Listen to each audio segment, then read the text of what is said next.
Assalamu alaikum jami'an wa rahmatullahi wa barakatuh. Bismillahir Rahmanir Rahim. So we stated that spirituality is the embracing of our divine light that is within us. But more than that, it is to allow that light to emerge unhindered and to reach the culmination of its own self. So, with a bit of a recap, you see, what we don't understand is that we are the greatest obstacle in our journey to God. Now, something has happened before we come here. There's a reason why we are in this constitution. There's a reason why we are being challenged in the way we are being challenged. Now, our challenges are all reducible to this human condition of ours, which in fact is alien to our true nature. But at the same time, it's a great opportunity for us to culminate in the greatest glory possible. But for that, we need to have deep insights as to what is really going on here. Now, when we suffer, what is really suffering? Is it the body suffering or is it the inner being suffering?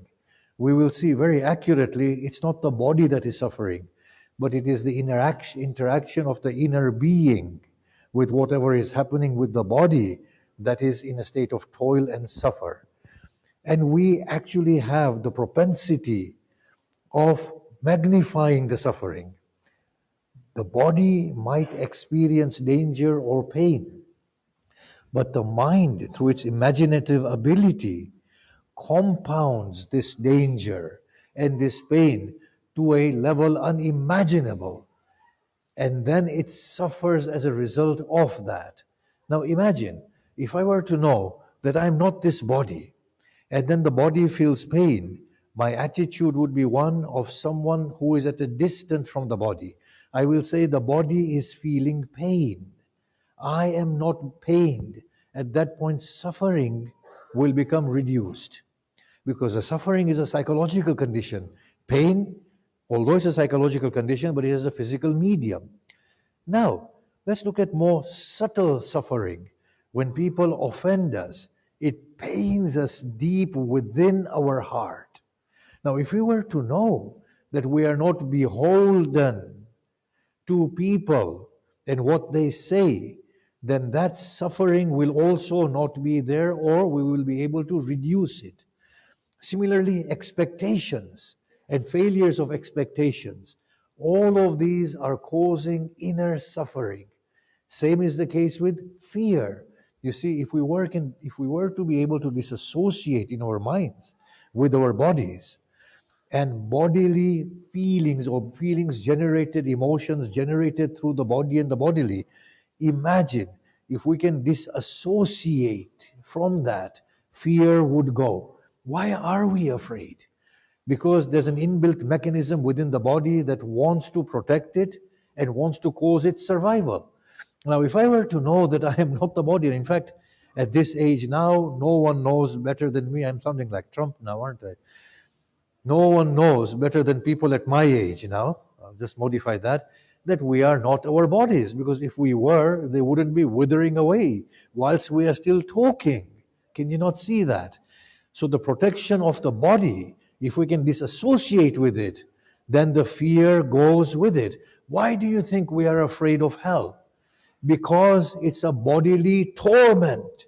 And psychologically, it torments us because we have no control. The roaring of the flames, the merciless attitude of its keepers. Why do you think we are afraid of the grave? Because of the body and the psychological. Think about it.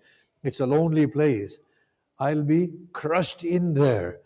My bones will be rendered to dust, and there will be the Munkar and Nakir with roads of fire. It's all very bodily. Can you not see that?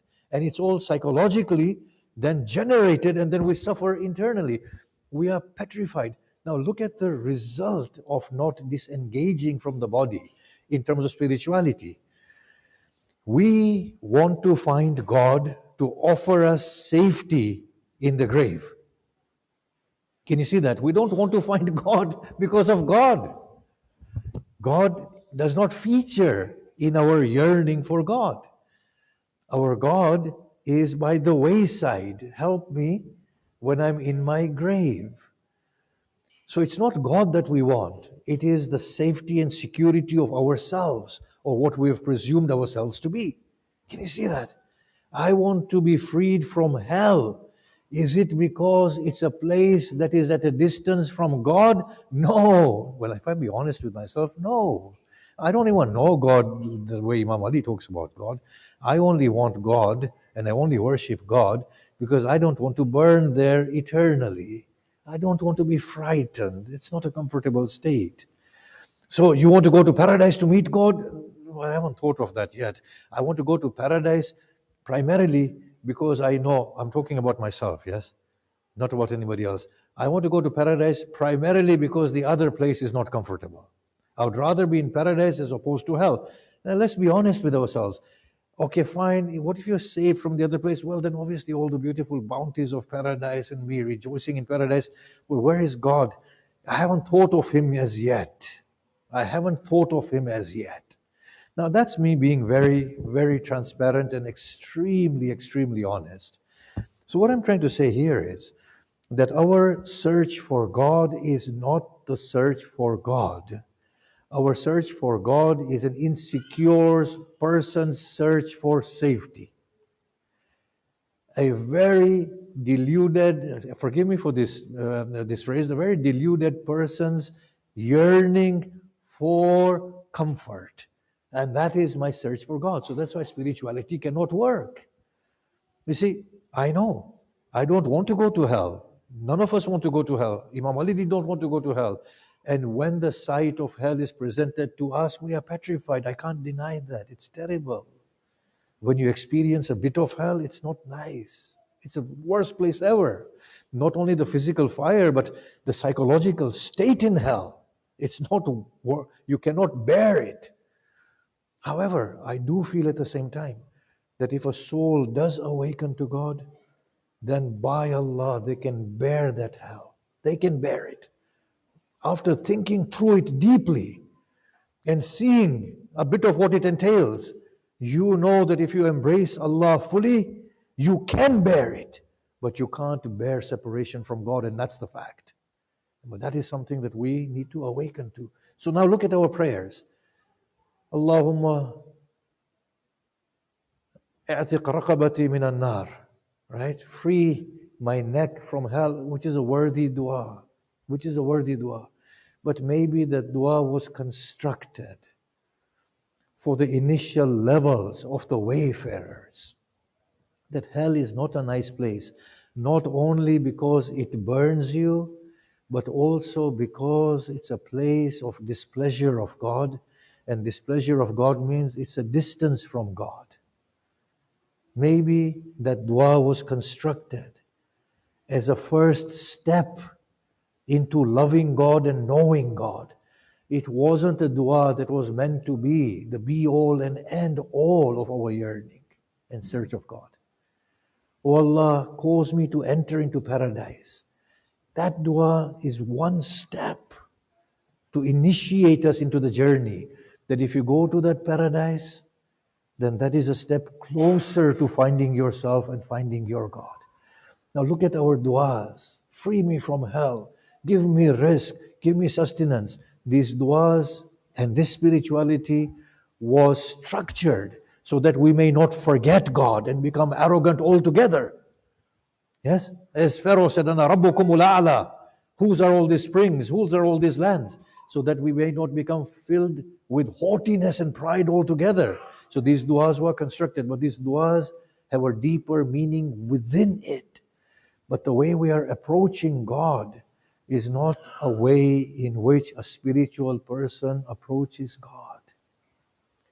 You see, it is our emotional states, our insecurities, our heaviness of heart, the malice inside there, the misgivings, the hurt, the pain. That is me. That is what I've made myself. And that is an alien state. And until and unless all of that goes, where there is no expectation, and I know it's difficult, but where there is no expectation left anymore, where there is no longer any joy in this world or in what the people say of this world, where there is no more pain left at loneliness and being abandoned.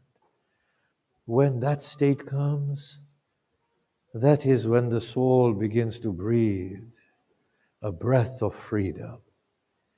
That is when Allah begins to appear. So in spirituality, and the way we want to go to Allah, the first thing is to remind ourselves that we are in an alien world. We are in a prison. The earth is not a prison. The hayatud dunya is the prison.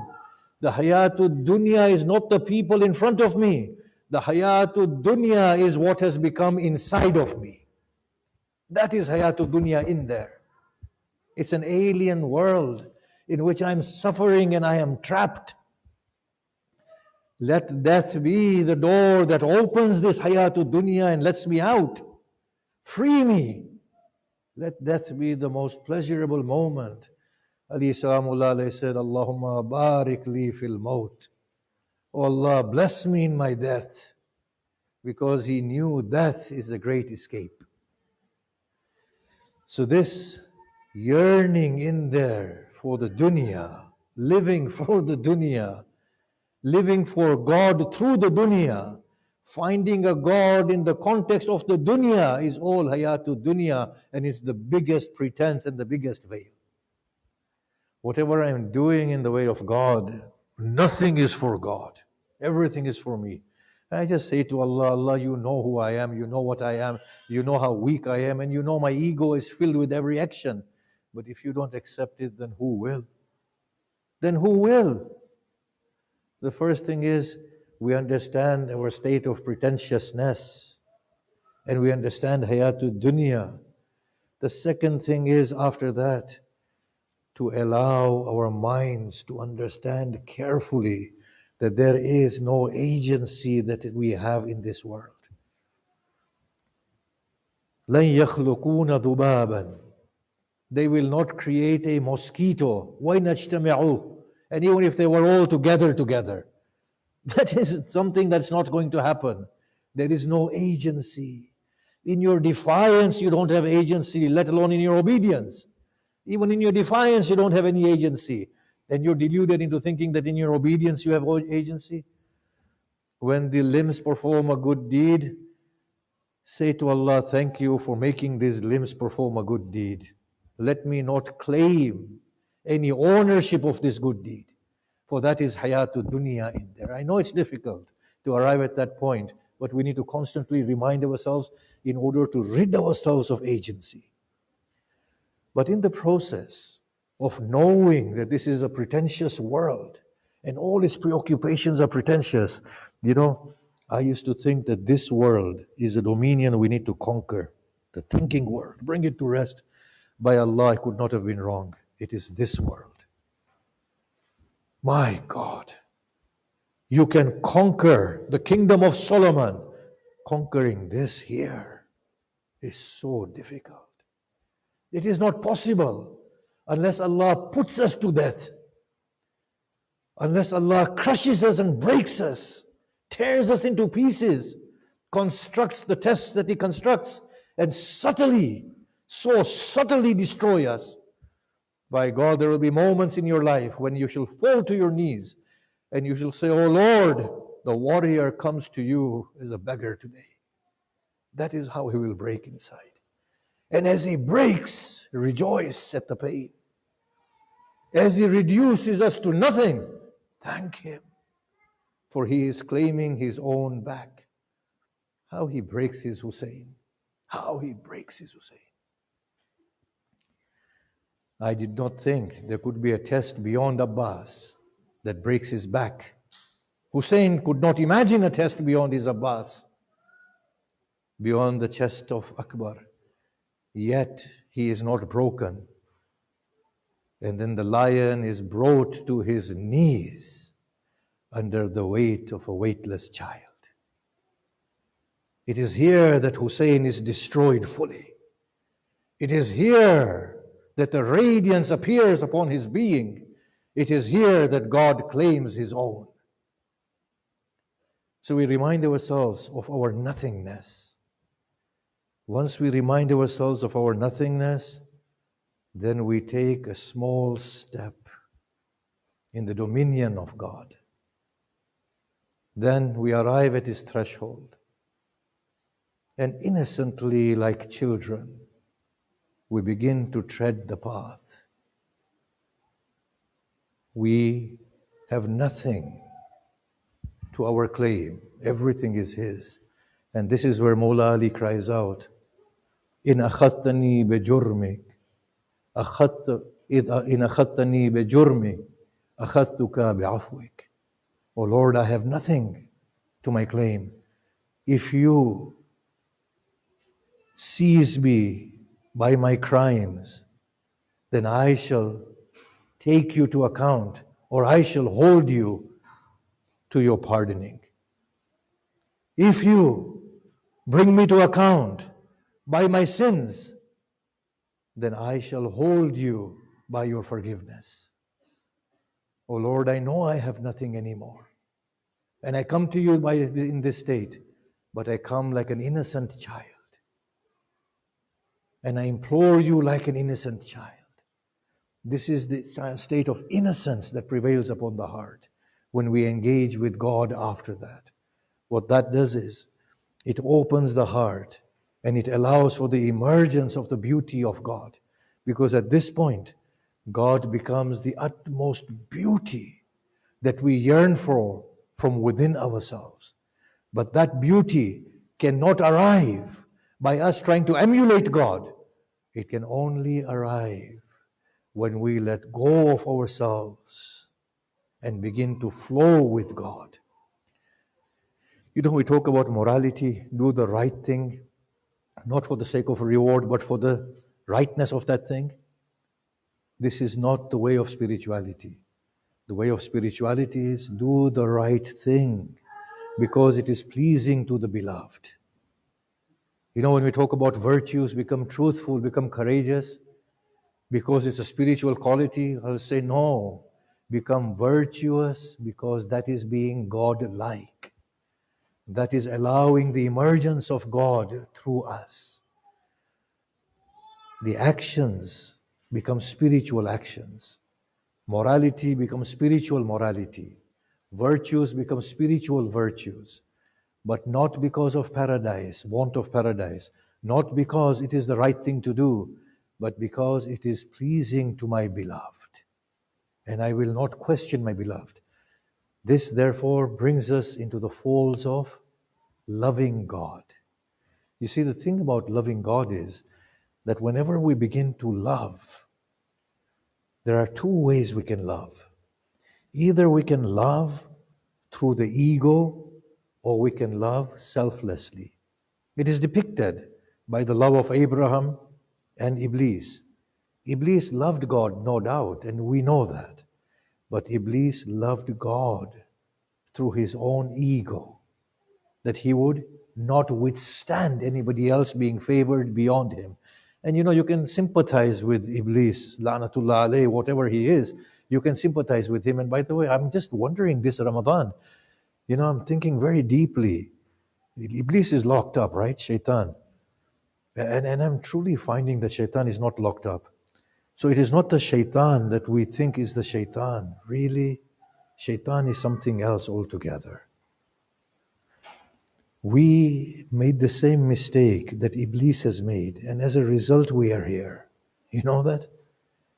The good sense we have is that we want to work up and not stay in that deepened state of arrogance. We really have made the same errors that he has made. Out, all of you from here.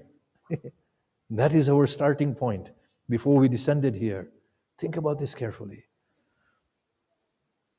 The want of God should not be the demonic want of God. Even the demon wants God. But he wants God through his own self. The want of God ought to be the Abrahamic want of God.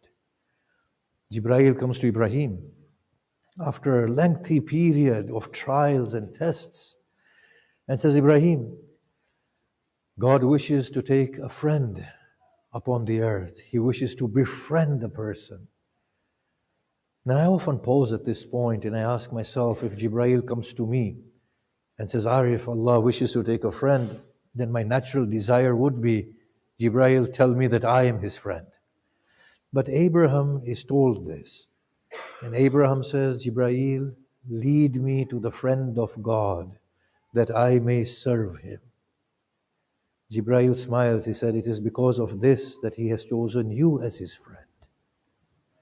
When we step into the folds of love, there is no ugliness that remains. There is no evil that remains. There is no bad that remains.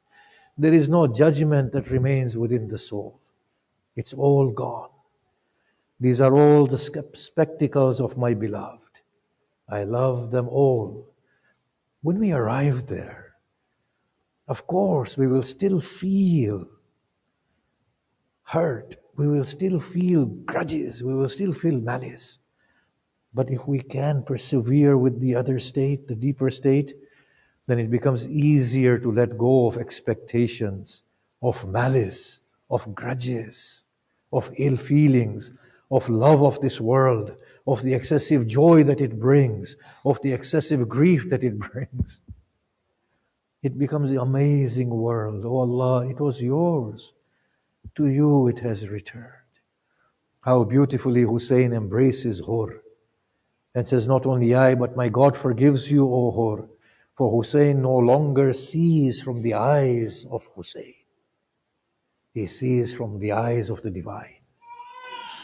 So once we begin to arrive at that state, there beautiful things begin to arise through us.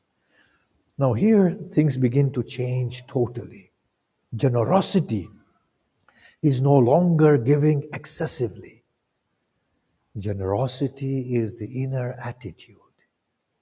And it is manifest not in the act of giving only of wealth, but in the cordiality of conduct, in the ease of forgiveness, in the ease of making the other one happy. You will see a generous person is one who can forgive everything. A generous person is one who can readily serve us. A generous person is the one who gives up his seat and allows us to sit in his place instead. That is true generosity that comes through. Bravery comes not through being surrounded by legions, but by standing and speaking the truth, by standing our ground. Leniency comes through the soul. Softness comes within the heart. And that is when you begin to see, the emergence of the godly light. When a business transaction is lost, it may disturb for a moment, but the heart says, Oh Allah, it was your decree. Allow me to embrace. We get difficult people in our lives, but we say to them that you have come as gifts from Allah to me in order to allow me to grow. Here I want to make a little point. And there was a time when I could speak for an hour and a half without thinking. Ever since I've begun to think, I can't speak more than 10 minutes. Never mind. The love of the lovers of God. Why does this become so important at this point? You see, we talk about the wilayah of the Prophet and Imam Ali and the great prophets. Why is it so important at these final levels of us wanting to reach God? Because when we fall in love with the one totally in love with God, in their love we begin to lose ourselves. We don't only emulate them at face value and their actions. As we lose ourselves, we embrace their self into ourself. Because love is the agency of destruction. The lover wishes to annihilate his or herself within the object of love. And once a person dissolves in the object of love, they become like the beloved. Now for us, God is very difficult to comprehend and imagine and understand. But we can understand one like ourselves. So we can understand Ali ibn Abi Talib. And once his godliness touches us deep within us, and once the lure takes us, and once we are pulled into him, what happens is we begin to lose ourselves. And as we lose ourselves, we emerge in his godly self. That is where love of the creatures of God, who are designated as the lovers of God, becomes a very potent thing within the soul. Look at this lover of God. Maysam. Imam Ali says to him, how shall you find the day when this tree shall be made into a crucifix, and when you shall be nailed to it, and then your tongue shall be cut from your mouth, and a bridle shall be applied upon you? He said, O Ali, will it be on the truth and in your love? He said, indeed. He said, then that day will be a pleasing day for me. Maysam would come, from what I have read, would water that tree and say to the tree, as if you have been planted for me, and I have taken birth for you, for our eventual joining. When he was being crucified, he said, my beloved told me that I'll be crucified on this tree. So the governor asked him, what else did your beloved say? He said, he told me that you will cut my tongue from my mouth. He said, I shall never do that. And your beloved will stand to be falsified. Maysam started praising Ali ibn Abi Talib and rebuking the Bani Umayyah. Inevitably, they had to cut his tongue. At that point, Maysam smiled. And he said, but how can my beloved be false? And he was bridled. Such is the effect of falling in love with such godly souls. Kufa loses its father. And indeed, if there is a father after the Prophet, it is Ali ibn Abi Talib. The Prophet said, Ana wa Ali abawa hadhihi al-ummah. Me and Ali are the two fathers of this ummah. We read that Kufa is gripped by intense grief. There are sounds and cries raising into the air. Sahaba waiting outside the house of Ali ibn Abi Talib. The physician in the early parts of the night says, he will not live. The poison has penetrated deep within his body. He shall not be with us for long. Imam Ali gathers his children around him, and one by one bids them farewell.